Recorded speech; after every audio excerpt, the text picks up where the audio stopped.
Hey, good morning. Another episode of my running ramblings. Just finished a run this morning. Happy Memorial Day to everyone.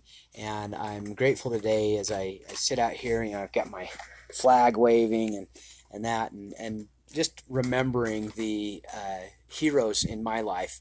The people, I think of my grandfather who served in Germany in World War II. Also, a great uncle, Ralph, my uncle Bud, who lost his life flying bombers in Germany, and many others who gave that last full measure, or who sacrificed much and put their lives on hold, and to support the freedoms that I have and that we all enjoy, and to set the example of what it means to be honorable and valuable people in serving others.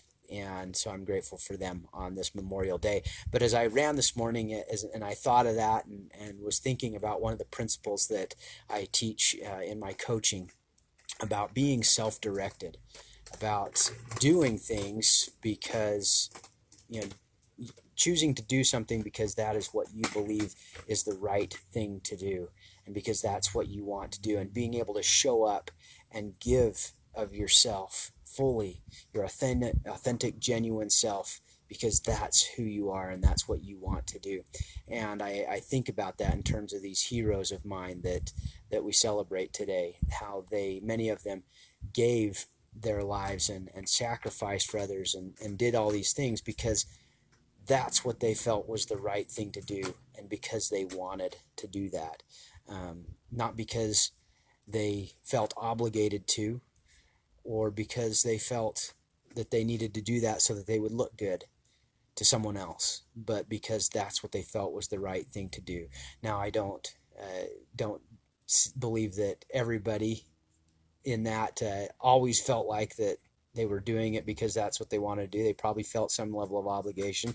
They probably felt some level of need to keep up an appearance to some extent. But for the most part, for those that I know, they gave of themselves because that's what they wanted to do themselves. That's what they chose to do for themselves.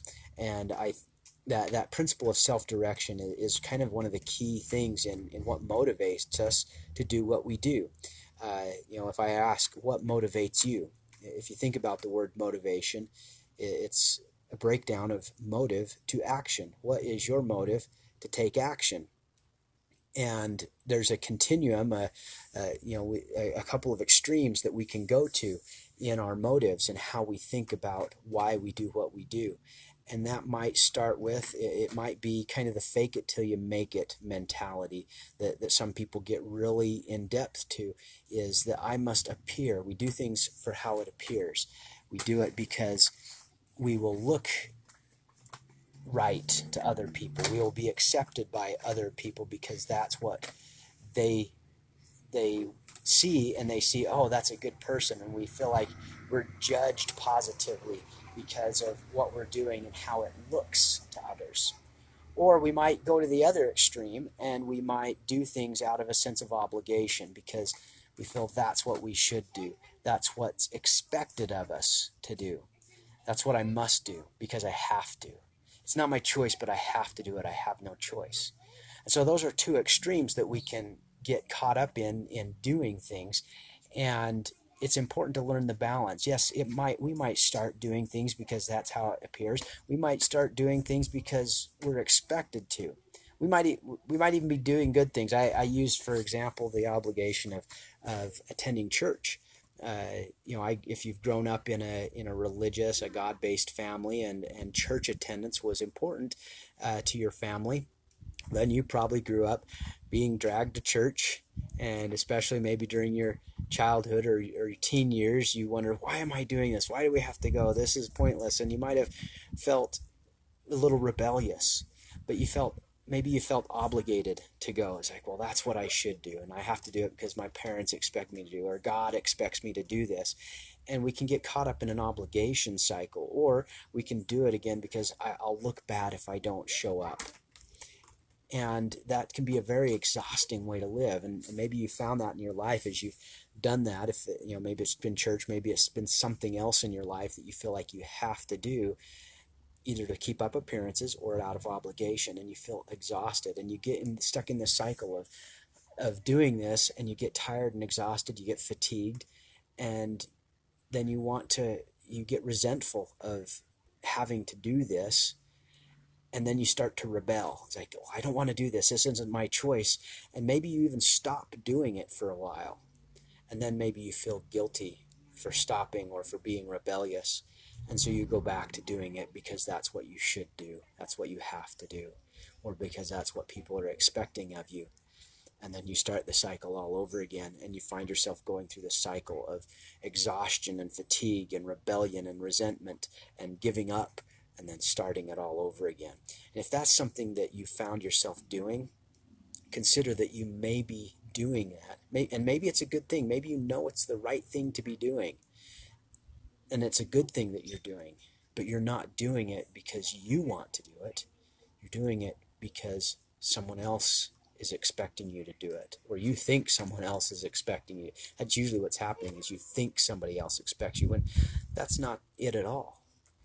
They want you to do your own thing, and they just taught you to do it this way, and you just do it that way and think, oh, that's great. But now you have to learn to do it for yourself. So think about that. Think about the things that you may be doing, even and especially the good things that you're doing in your life, but maybe you're not doing it purely because that's what you want to do and that's what you believe is the best thing to do for you. And think of, why are you doing it? Are you doing it because someone else expects you to, or because of how it looks? And if so, keep doing it if it's the right thing for you to do, but shift your thinking to, I'm going to do it because this is what I want to do. This is what I choose to do. And you'll find a whole new power, a whole new realm of authenticity. You'll be doing it because that's who you are. You're becoming your most authentic, genuine self. And when you do that, you can show up better and more powerful. And you can show up to help others and be of greater service to others. And that's what I think of when I think of many of the people who we celebrate today on Memorial Day, that they did these things because that's what they felt was the right thing to do, and that was the choice they made. They chose honor and loyalty and truth to defend those things and to give up their lives and to sacrifice their lives and their time to do so. And that's what made them heroes in my book, because they did it because that's what they wanted to do. And they want us to do the same. And we respect each other when we honor being our best selves and doing things because that's what we want to do. So that's my thoughts, my running ramblings today on this Memorial Day. So have a great day and go out and do what you want to do.